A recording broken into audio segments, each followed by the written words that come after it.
আসসালামু আলাইকুম, স্বাগত জানাচ্ছি চ্যানেল আই সংবাদে। সংবাদ কক্ষে আপনাদের সাথে আছি আমি প্রিয়াঙ্কা। বিস্তারিত সংবাদের শুরুতেই জানিয়ে দিচ্ছি ফ্রেশ আটা, ময়দা, সুজি। সংবাদ শিরোনামগুলো। ব্রাজিলে বাস ট্রাক সংঘর্ষে কমপক্ষে ৩৮ জন নিহত, ভয়াবহ শোকগাথা বলে প্রেসিডেন্ট লুলা দা সিলভার শোক প্রকাশ।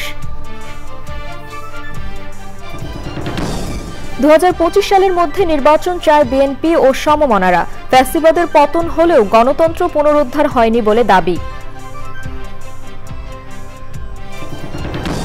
নির্বাচনের পর নিজ কাজে ফিরে যাবেন বলে জানালেন প্রধান উপদেষ্টা। বাংলাদেশে জঙ্গিবাদ মাথাচাড়া দেবে না মন্তব্য।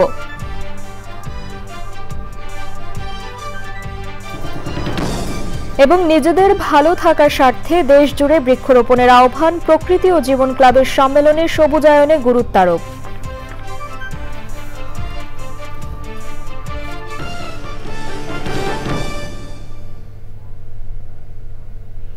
সংবাদ শিরোনামগুলো জানাচ্ছিলাম। এখনকার সংবাদ আয়োজন একই সঙ্গে চ্যানেল আই এর ইউটিউব চ্যানেলে এবং চ্যানেল আই এর ওটিটি প্ল্যাটফর্ম আই স্ক্রিনে লাইভ স্ট্রিম হচ্ছে। যাচ্ছে বিস্তারিত সংবাদে। ব্রাজিলে যাত্রীবাহী বাস ও পণ্যবাহী ট্রাকের মধ্যে সংঘর্ষে কমপক্ষে ৩৮ জন নিহত হয়েছেন। স্থানীয় সময় শনিবার ভোরে দক্ষিণ পূর্বাঞ্চলীয় রাজ্য মিনা জেরাইসে মহাসড়কে এ দুর্ঘটনা ঘটে। স্থানীয় গণমাধ্যম জানিয়েছে, প্রথমে দুর্ঘটনা কবলিত বাসটির চাকা ফেটে যায়। চালক নিয়ন্ত্রণ হারালে একটি ট্রাকের সঙ্গে বাসটির সংঘর্ষ হয়। এ সময় পেছন দিক থেকে আসা আরেকটি যাত্রীবাহী বাস ওই বাসটিতে ধাক্কা দেয়। এ সময় মাঝখানের বাসটিতে আগুন ধরে যায়। প্রত্যক্ষদর্শীদের বরাতে ফায়ার সার্ভিসের কর্মকর্তারা জানান, ট্রাকটিতে একটি গ্রানাইট ব্লক নেওয়া হচ্ছিল। ওই সংঘর্ষের কারণে ব্লকটি বাসটির ওপরে পড়ে। এতে বাসের ভেতর আটকে পড়ে আগুনে প্রাণহানি হয়। এ ঘটনায় শোক প্রকাশ করেছেন ব্রাজিলের প্রেসিডেন্ট লুলা দা সিলভা। তিনি দুর্ঘটনাটিকে ভয়াবহ শোকগাথা হিসেবে উল্লেখ করেছেন। পুলিশ জানিয়েছে, দেশটির মহাসড়কগুলোতে ২০০৭ সালের পর এত বড় দুর্ঘটনা ঘটেনি। বিএনপির যুগপৎ আন্দোলনের সঙ্গী ১২ দলীয় ও জাতীয়তাবাদী সমমনা জোটের নেতারা ২০২৫ সালের মধ্যে নির্বাচনের পক্ষে মত দিয়েছেন। লিয়াজো কমিটির সাথে বৈঠকে বিএনপির স্থায়ী কমিটির সদস্য নজরুল ইসলাম খান বলেছেন, ছাত্র জনতার আন্দোলনের মাধ্যমে ফ্যাসিবাদের পতন হলেও গণতন্ত্র পুনরুদ্ধার হয়নি। তাফিমুল ইসলামের রিপোর্ট। সমসাময়িক রাজনীতি ও আগামী নির্বাচন সহ বিভিন্ন বিষয় নিয়ে শনিবার বিকেলে গুলশানের বিএনপির চেয়ারপারসনের কার্যালয়ে দলটির সাথে বৈঠকে বসে ১২ দলীয় জোট, জাতীয়তাবাদী সমমনা জোট, এলডিপি ও লেবার পার্টি। ১২ দলীয় জোটের প্রধান বলেন, বিএনপির সাথে কিভাবে কাজ করবে জোট তা নিয়ে আলোচনা হয়েছে। সেই ঐক্যের প্রয়োজনীয়তা ফুরিয়ে যায় নাই, আগামীতে সেটা আরো গভীরভাবে অনুভূত হবে। আমরা বিএনপির সঙ্গে অতীতের ন্যায় আমাদের কর্মসূচি আপনাদের সামনে খুব শিগগিরই ঘোষণা করব। সংস্কারের অজুহাতে নির্বাচন নিয়ে টালবাহানা মানা হবে না বলেও জানান জাতীয়তাবাদী সমমনা জোট। সুনির্দিষ্টভাবে নির্বাচনের ডেট তারিখ দিতে হবে এবং আমরা এটাও চাই যে সংস্কারের নামে কালক্ষেপণ করে নির্বাচন দেরি করা ঠিক হবে না। দলগুলোর সাথে বৈঠক শেষে লিয়াজু কমিটির প্রধান বিএনপির স্থায়ী কমিটির সদস্য নজরুল ইসলাম খান বলেন, যতদিন জনগণের ভোটের অধিকার নিশ্চিত না হচ্ছে ততদিন দেশে গণতন্ত্র প্রতিষ্ঠা হবে না। ফ্যাসিবাদের পতন হয়েছে, কিন্তু গণতন্ত্র পুনঃপ্রতিষ্ঠা হয় নাই। সেটা পুনঃপ্রতিষ্ঠা হবে যখন জনগণ অবাধে, নির্বিঘ্নে, শান্তিতে তার ভোটাধিকার প্রয়োগ করে এই রাষ্ট্র পরিচালনার দায়িত্ব তাদের নির্বাচিত প্রতিনিধিদের দিতে পারবেন। নজরুল ইসলাম খান বলেন, দীর্ঘ ১৬ বছর একজোট হয়ে সমমনা দলগুলো একসাথে আন্দোলন করেছেন, এখনো তাদের মধ্যে মতের মিল রয়েছে। তাফিমুল ইসলাম, চ্যানেল আই, ঢাকা। আগামী জাতীয় সংসদ নির্বাচনের পর নিজের কাজে ফিরে যাবেন বলে জানিয়েছেন অন্তর্বর্তী সরকারের প্রধান উপদেষ্টা ডক্টর মোহাম্মদ ইউনূস। শুক্রবার ব্রিটিশ সাময়িকী দ্য ইকোনমিস্টকে দেয়া সাক্ষাৎকারে একথা বলেন তিনি। প্রতি বছরের মতো এবারও বর্ষসেরা দেশ নির্বাচন করেছে দ্য ইকোনমিস্ট। এবার বর্ষসেরা দেশ হিসেবে বাংলাদেশের নাম ঘোষণা করেছে আন্তর্জাতিক এই গণমাধ্যমটি। এ উপলক্ষে প্রধান উপদেষ্টার সাক্ষাৎকারটি নেওয়া হয়। সাক্ষাৎকারে জঙ্গিবাদের ঝুঁকি সংক্রান্ত এক প্রশ্নের জবাবে প্রধান উপদেষ্টা বলেন, বাংলাদেশে জঙ্গিবাদ মাথাচাড়া দেবে না, তরুণরা ধর্ম নিয়ে নিরপেক্ষ। বাংলাদেশ সম্পর্কে ইকোনমিস্টের প্রতিবেদনে বলা হয়, আগস্টে ছাত্রদের নেতৃত্বে রাজপথে আন্দোলনের মাধ্যমে শেখ হাসিনাকে ক্ষমতাচ্যুত করা হয়, যিনি ১৭.৫ কোটি জনসংখ্যার দেশটি ১৫ বছর ধরে শাসন করছিলেন। দেশের স্বাধীনতা সংগ্রামীর কন্যা হিসেবে তিনি একসময় অর্থনৈতিক প্রবৃদ্ধির নেতৃত্ব দিয়েছিলেন, কিন্তু পরবর্তীতে তার বিরুদ্ধে বিরোধীদের দমন এবং তার শাসনামলে ব্যাপক দুর্নীতির অভিযোগ ওঠে। প্রায় এক যুগ পর দৈনিক আমার দেশ পত্রিকা পড়তে পারছেন পাঠকরা। সকাল থেকে বাজারে পাওয়া যাচ্ছে পত্রিকাটি। আমার দেশ পত্রিকার দায়িত্বশীলরা আশা করছেন গণতান্ত্রিক সমাজ প্রতিষ্ঠায় পত্রিকাটি উল্লেখযোগ্য ভূমিকা রাখবে। লুৎফর রহমান সোহাগের রিপোর্ট। আবারও ছাপা মেশিনে বেরিয়ে এলো দৈনিক আমার দেশ। পাঠকের দুয়ারে পৌঁছানোর এই যাত্রা শুরু হয়েছে 11 বছর 8 মাসের বিরতির পর। আশা করছি পাঠকরা আমাদের পত্রিকাটি গ্রহণ করবেন। ইনশাআল্লাহ আমরা অতি শীঘ্রই নিজেরা প্রেস এনে প্রেস স্থাপন করে আমাদের নিজস্ব প্রেসে পত্রিকা ছাপানো শুরু করলে সবার হাতে আমরা পত্রিকা পৌঁছে দিতে পারবো। আবার প্রকাশনা শুরু হয়, স্বস্তি ফিরেছে আমার দেশের বার্তা কক্ষে। সাংবাদিকরা জানিয়েছেন পাঠকের প্রত্যাশা পূরণের প্রত্যয়। তড়িঘড়ি করে আসার কারণে আমাদের সাময়িক একটু হয়তো কোনো ক্ষেত্রে বিঘ্ন ঘটবে বা শতভাগ প্রত্যাশা হয়তো আমরা পূরণ নাও করতে পারি, কিন্তু খুব দ্রুত অচিরেই আমরা পাঠকের শতভাগ প্রত্যাশা পূরণ করব এবং সেটা হবে আমাদের স্বাধীনতার সার্বভৌমত্ব, গণতান্ত্রিক মূল্যবোধ, মানবাধিকার এবং আইনের শাসনের পক্ষে আমরা সবসময় সোচ্চার এবং সরব থাকব। আমার দেশ যখন প্রতিষ্ঠা হয় তখন থেকে আমরা আমার দেশে কাজ করছি। সেই ক্ষেত্রে আমরা নিজেরাও, বিশেষ করে আমি খুবই আগ্রহ ভরে ছিলাম যে আমার দেশ প্রকাশ পাবে। সেই আমার দেশ আবার আসলো, আমরা কাজ করছি। আশা করছি যেসব মিডিয়া বন্ধ আছে সেই মিডিয়াগুলো আবার আসবে। আওয়ামী লীগ সরকারের আমলে 2013 সালের 11 এপ্রিল বন্ধ করে দেওয়া হয় দৈনিক আমার দেশ পত্রিকা। লুৎফর রহমান সোহাগ, চ্যানেল আই, ঢাকা। নিজেদের ভালো থাকার স্বার্থেই দেশব্যাপী গাছ লাগানো অব্যাহত রাখার তাগিদ দিয়েছেন প্রকৃতি ও জীবন ফাউন্ডেশনের চেয়ারম্যান, প্রকৃতি বন্ধু বীর মুক্তিযোদ্ধা মুকিত মজুমদার বাবু। সবুজে সাজাই বাংলাদেশ প্রতিপাদ্যে দেশব্যাপী সবচেয়ে বেশি বৃক্ষরোপণ করা প্রকৃতি ও জীবন ক্লাবকে পুরস্কৃত করে তিনি বলেন, বৈশ্বিক উষ্ণতা ও জলবায়ু অভিঘাত মোকাবেলায় বৃক্ষরোপণের বিকল্প নেই। প্রকৃতি ও জীবন ক্লাবের আয়োজনে যোগ দিয়ে ব্যাপক সবুজায়ন ও সমন্বিত উদ্যোগে গুরুত্বারোপ করেন বিশিষ্টজনরা। সাদি মাহমুদের রিপোর্ট।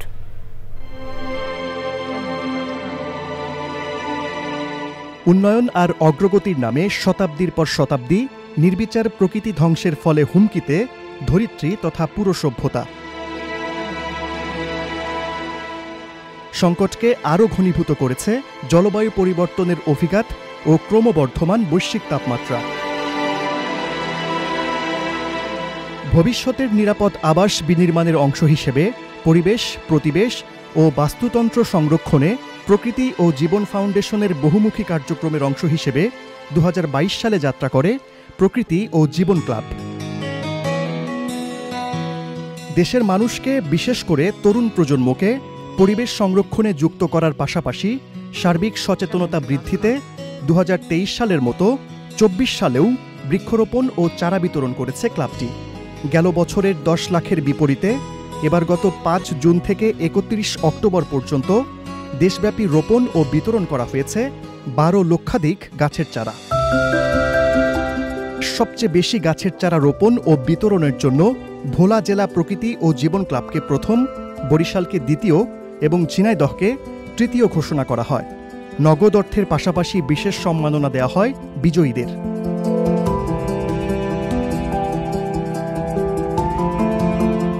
এক চরে লাগিয়েছি 30,000 গাছ এবং 20,000 গাছ আমরা প্রত্যেককে দিয়েছি। এই পুরস্কার আমাদেরকে আরো সামনে এগিয়ে যেতে পথ দেখাবে। ভবিষ্যতে আমাদের এই কাজের অনুপ্রেরণা যোগাবে আজকের এই মূল্যায়ন। পুরস্কৃত করা হয় পরিবেশ, প্রকৃতি নিয়ে প্রবন্ধ লেখা সেরা 3 জনকে। শেষ অবধি প্রকৃতির সাথে থেকে যেতে চাই, ভালোবেসে যেতে চাই আমার দেশকে। উদ্যোগের উচ্ছ্বসিত প্রশংসা করে পরিবেশ ও নিজেদের জন্য বিনিয়োগ হিসেবে বৃক্ষরোপণ কর্মসূচিকে সামাজিক আন্দোলনে পরিণত করার আহ্বান জানিয়েছেন বিশিষ্টজনরা। অলরেডি ধৈর্য আবার আজকে আবার বাড়তি একটা কিছু দিলেন, আমি এটা কালাকাল মনে রাখবো। মরণ পর্যন্ত আমার সন্তানেরা অত্যন্ত আনন্দিত হবে, অত্যন্ত খুশি হবে। বৃক্ষরোপণের মাধ্যমে শুরু হয়েছে, কিন্তু এর ব্যাপ্তি ধীরে ধীরে বৃদ্ধি পাচ্ছে এবং সেই ধারাবাহিকতাই কিন্তু এবার একটি নতুন সংযোজন, সেটি হচ্ছে রচনা প্রতিযোগিতা। আমার সৌভাগ্য হয়েছিল এই ইভেন্টে বিচারক হিসেবে থাকার। ভবিষ্যৎ প্রজন্মের নিরাপদ সবুজ বাংলাদেশ গড়তে সব পক্ষকে এগিয়ে আসার আহ্বান জানিয়েছেন প্রকৃতি বন্ধু বীর মুক্তিযোদ্ধা মুকিত মজুমদার বাবু। গাছ লাগানো এবং নানা ধরনের কর্মকাণ্ড প্রকৃতিজন ক্লাবের মাধ্যমে হচ্ছে, অ্যাটলিস্ট আমরা বাংলাদেশের জন্য কিছু করতে পারছি এবং এই যে কিছু করার ব্যাপারটা, এটাই কিন্তু আমাদের অব্যাহত রাখতে হবে।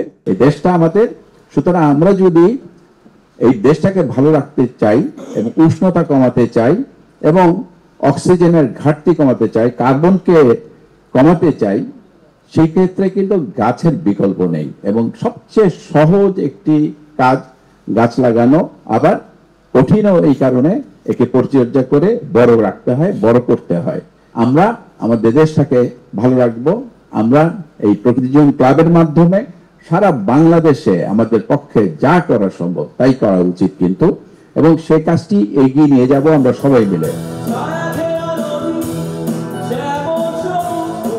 বিপন্ন বাস্তুতন্ত্র পুনরুদ্ধারে যুগের অধিক দেশ বিদেশে কাজ করে যাচ্ছে প্রকৃতি ও জীবন ফাউন্ডেশন।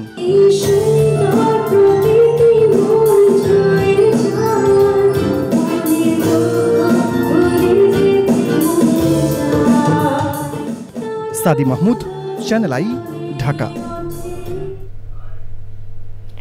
চলতি বছরের শুরুতেই প্রায় 85 কোটি টাকা ব্যয়ে নির্মিত হয় 250 শয্যার সিলেট জেলা হাসপাতাল, কিন্তু হাসপাতালের কার্যক্রম শুরু না হওয়ায় সেবা বঞ্চিত হচ্ছেন এলাকার মানুষ। এই মুহূর্তে সেখানে আছেন সাদিকুর রহমান সাকি, যাচ্ছি তার কাছে। সাকি, কি কারণে হাসপাতালের সেবা কার্যক্রম শুরু হচ্ছে না, এ সম্পর্কে কি তথ্য আছে আপনার কাছে?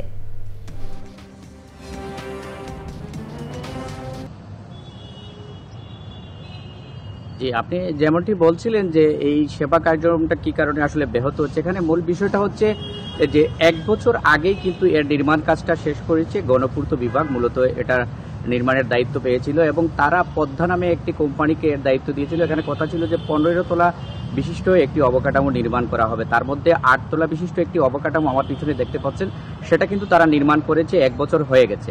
কিন্তু এই নির্মাণ শেষ হওয়ার পরে যাদেরকে তারা এই কাজটি বুঝিয়ে দিবে সেই ধরনের কর্তৃপক্ষ কাউকে তারা কিন্তু খুঁজে পাচ্ছে না। তারা স্বাস্থ্য বিভাগ, civil surgeon, Sylhet Usmani medical college হাসপাতাল, 3টি পক্ষকেই কিন্তু আসলে বিষয়টি জানিয়েছে, কিন্তু কেউই এই প্রতিষ্ঠানটির দায়িত্ব নিতে চাচ্ছে না। সবারই একই কথা যে একটা হাসপাতাল পরিচালনা করার ক্ষেত্রে যে ধরনের অবকাঠামো নির্মাণ করা দরকার সেই ধরনের অবকাঠামো এখানে নির্মাণ করা হয়নি, বা এটা নির্মাণের আগে তাদের পরামর্শ গ্রহণ করা হয়নি, যে কারণে এখানে হাসপাতালের কার্যক্রম পরিচালনা থেকে শুরু করে যে জনবল দরকার সেটাও তাদের হাতে এই মুহূর্তে নেই। বিশেষ করে সিলেট উসমানী মেডিকেল কলেজের দায়িত্বে যারা রয়েছেন তারা বলছেন যে তাদের পক্ষে এই ধরনের একটি হাসপাতাল পরিচালনা করা এই মুহূর্তে সম্ভব নয়। একই বক্তব্য হলো সিভিল সার্জন সহ অন্যান্য যে দপ্তরগুলো রয়েছে তারাও বলছেন যে আমাদের সাথে কথা না বলে যেহেতু এই হাসপাতালটি নির্মাণ করা হয়েছে সে কারণে তারা এই হাসপাতালটির দায়িত্ব এই মুহূর্তে নিতে চাচ্ছেন না। তো তারা সব পক্ষের সাথে চিঠি চালাচালি করছেন এবং চেষ্টা করছেন এই হাসপাতালটির দায়িত্ব কাউকে না কাউকে বুঝিয়ে দিতে, কিন্তু এখন পর্যন্ত নির্দিষ্ট কেউ দায়িত্ব দিতে রাজি হননি সিলেট জেলা হাসপাতালে, যে কারণে 250 শয্যা বিশিষ্ট এই হাসপাতালটি নির্মাণের 1 বছর পেরিয়ে গেলেও এখন পর্যন্ত এটা স্বাস্থ্যসেবা কার্যক্রম শুরু করার মতো যে প্রস্তুতি দরকার সেটা তারা নিতে পারেনি, যে কারণে সিলেটের লোকজন এই হাসপাতালের যেই সুবিধাটা পাওয়ার কথা ছিল সেই সুবিধা থেকে বঞ্চিত হচ্ছেন। তো মোটামুটি এই ছিল আমার কাছে তথ্য যে এই সেবা কার্যক্রম ব্যাহত হওয়ার পিছনে যে কারণটি রয়েছে। প্রিয়াঙ্কা, ধন্যবাদ সাকি, আমরা পরবর্তীতে আরো জানবো আপনার কাছে। দর্শক, এবারে বিরতি, আর বিরতির পর যা থাকছে, অনূর্ধ্ব 19 এশিয়া কাপ জয়ী জুনিয়র টাইগারদের 3 লাখ টাকা করে পুরস্কারের ঘোষণা, নারী ক্রিকেটাররাও পাবে উইনিং বোনাস।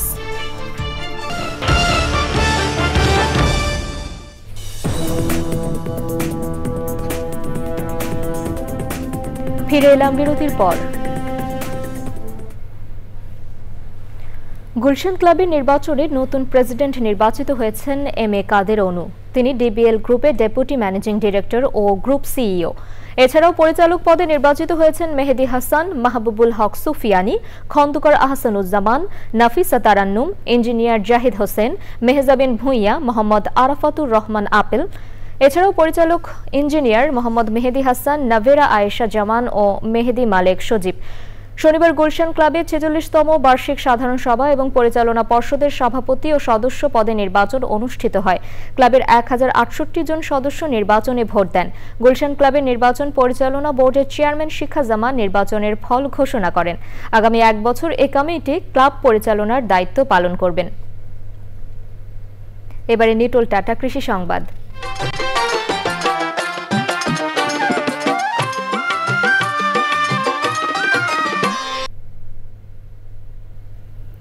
নাটোরে জনপ্রিয় হয়ে উঠছে বস্তায় আদা চাষ। মশলা এবং ভেষজ ঔষধ হিসেবে ব্যবহার হওয়ায় আদার দামও বেশ চড়া। পরিবারের চাহিদা মেটানোর পাশাপাশি বাড়তি লাভের আশায় বাণিজ্যিকভাবে বস্তায় আদা চাষ করছেন অনেকে। নাটোর প্রতিনিধি তথ্য ও ভিডিও চিত্রে রাজীব আহমেদের রিপোর্ট। নাটোরে বাড়ছে বাণিজ্যিকভাবে বস্তায় আদা চাষ। এই পদ্ধতিতে কম খরচে বাড়ির আশপাশের ছায়াযুক্ত স্থানে সহজেই আদা চাষ করা যায়। আমার গাছ অনেক ভালো আছে। আমি কৃষি অফিসারদের ইয়াতে আমি আদা চাষ করছি। মোটামুটি 2 লাখ টাকার মতন খরচ, এখান থেকে 4 লাখ টাকার মতন বিক্রির সম্ভাবনা দেখতে পাচ্ছি। অব্যবহৃত স্থানে বস্তায় আদা চাষে বাড়তি লাভের কারণে আগ্রহী হচ্ছেন চাষিরা। এই আদা চাষ দেখে উদ্বুদ্ধ হয়েছি, সামনে আমিও 1000 বস্তা আদা চাষ করার উদ্যোগ নিয়েছি। কৃষি বিভাগ জানিয়েছে নাটোর সদর উপজেলায় 7000 সহ জেলার মোট 8000 বস্তায় আদা চাষ হচ্ছে। বস্তায় আদা চাষ এটা একটা বেশ ভালো প্রযুক্তি। এটাতে যেহেতু ল্যান্ড কম লাগে, ঘরের আঙ্গিনায় বাড়ির আঙ্গিনায় একটু খোলামেলা জায়গাতে কিন্তু বস্তাতে আদা চাষ করা যেতে পারে। বস্তায় আদা চাষ সম্প্রসারিত হলে দেশ আদায় স্বনির্ভর হয়ে উঠবে বলে আশা করছেন সংশ্লিষ্টরা। রাজীব আহমেদ, চ্যানেল আই। এবারে প্রকৃতি সংবাদ।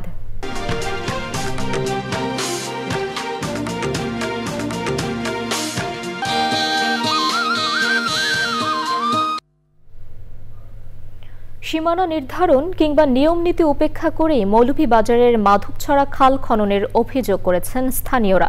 প্রকল্পে অনিয়মের কারণে ধসে পড়েছে ভোলারকান্দি সড়ক। এতে চরম ভোগান্তিতে 4 গ্রামের হাজারো মানুষ। সরকারি অর্থের অপচয়ে জড়িতদের বিরুদ্ধে তদন্তপূর্বক ব্যবস্থা গ্রহণের পাশাপাশি ভোগান্তি লাঘবের দাবি ভুক্তভোগীদের। মৌলভীবাজার প্রতিনিধি এম এস সালামের তথ্য ভিডিও চিত্রে আফরোজা হাসির রিপোর্ট। মাধবছড়া খাল পুনঃখননে 2022 সালে প্রায় 4 কোটি টাকা ব্যয়ে প্রকল্প নেয় বাংলাদেশ পানি উন্নয়ন বোর্ড। তবে ম্যাপিং কিংবা সীমানা অনুযায়ী খাল খনন না করে ভোলারকান্দি সড়কের একাংশ কেটে ফেলে ঠিকাদারি প্রতিষ্ঠান। এতে সড়কের অবশিষ্ট অংশ ভাঙতে শুরু করেছে।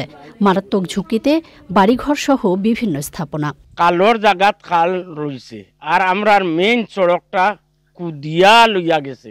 উনারা এই 4 কোটি টাকা আত্মসাৎ করেছে এবং দেখা গেছে কি খাল খনন কর্মসূচির যে খাল খনন করার কথা সেটা খনন না করে রাস্তা খনন করে, রাস্তার অর্ধেক খনন করে রাস্তাটা একবারে গর্ত করে ফেলেছে। তারা প্রভাবশালী যত লোক আছে তারা টাকা পয়সা দিয়ে মাটি এই জায়গা থেকে কিনিয়া সেই পারে নিছে, কিন্তু আমাদেরকে ভয়ভীতি দেখানো হয়েছে ক্ষমতার জোরে। জনকল্যাণে উদ্যোগ নেওয়া হলেও দুর্নীতি ও অনিয়মের কারণে কোনো উপকারে আসেনি বড় বাজেটের এই প্রকল্প। কিছুদিন আগে একটা রোগী নিয়ে আমরা রাস্তা পাইছি না যাওয়ার, আমরা আমবাড়ি হইয়া বাগমারা হইয়া বড়লেখাত রোগী নিয়ে গেছি। পানি উন্নয়ন বোর্ড তারা খনন করায় রাস্তাটা ধ্বংস হইয়া গেছে, উত্তর দিকে না করিয়া দক্ষিণ দিকে খনন করছে। এটা ভোগান্তি নিরসনে সড়ক সংস্কার সহ প্রয়োজনীয় উদ্যোগের আশ্বাস স্থানীয় প্রশাসনের। সাময়িকভাবে জনগণ চলাচলের জন্য ব্যবস্থা নেওয়ার জন্য নির্দেশ প্রদান করে এসেছি।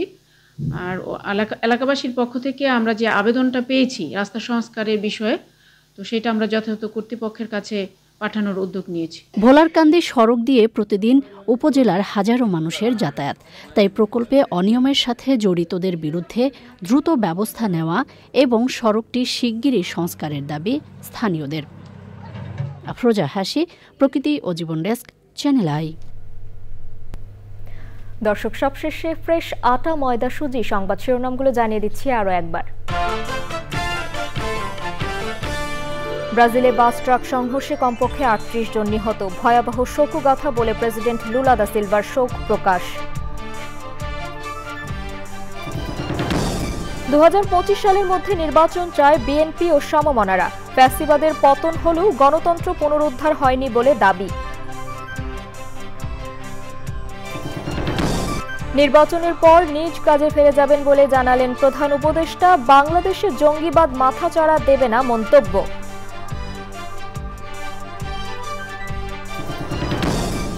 এবং নিজেদের ভালো থাকার স্বার্থে দেশ জুড়ে বৃক্ষরোপণের আহ্বান। প্রকৃতি ও জীবন ক্লাবের সম্মেলনে সবুজায়নে গুরুত্বারোপ।